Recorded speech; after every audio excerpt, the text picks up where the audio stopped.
According to the Florida Fish and Wildlife Conservation Commission, there are almost 500 fish and wildlife species that are native to the state of Florida.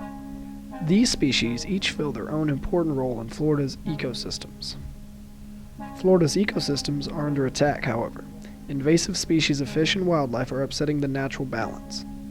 I, Heath Davis, and my partner James Sharp are agricultural, education, and communication majors studying at the University of Florida. We hope to shed some light on how invasive species affect Florida's ecosystems, as well as proper ways to manage them. We sat down with Leroy Nunez, a University of Florida graduate student, in hopes that he may explain the harm invasive species may cause the environment.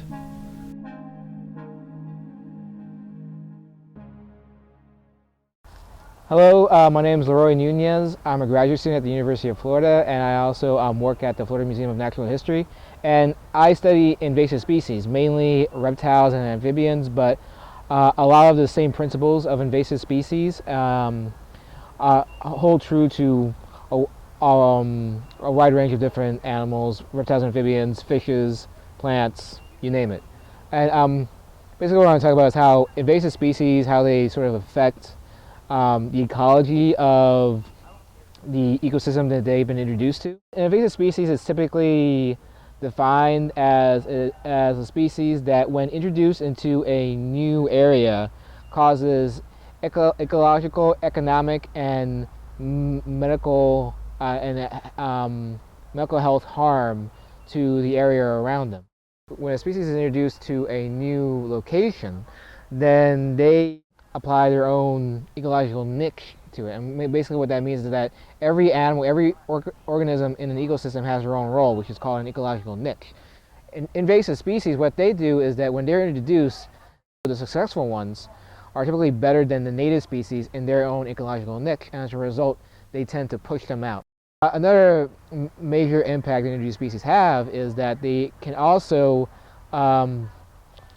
consume and feed on native species. They can bring in diseases that could decimate populations. They sort of rework the ecological landscape so that they completely alter it so that the native species which have adapted to that particular ecological landscape can no longer thrive in it as they have before.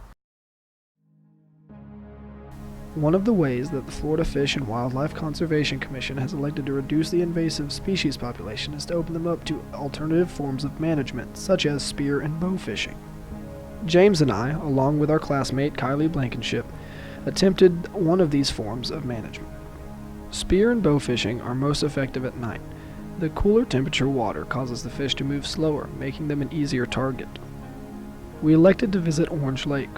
Orange Lake has a large population of invasive species. Species such as the Asian swamp eel, walking catfish, brown hoplo, and bullseye snakehead have all been recorded in Orange Lake. Though we spotted many invasive fish from our boat, many of them were out of range of our spears. At the end of our excursion, we had not bagged any fish. We had, however, learned something new. If these are the only ways to manage Florida's invasive species population, then Florida's ecosystems are in grave danger.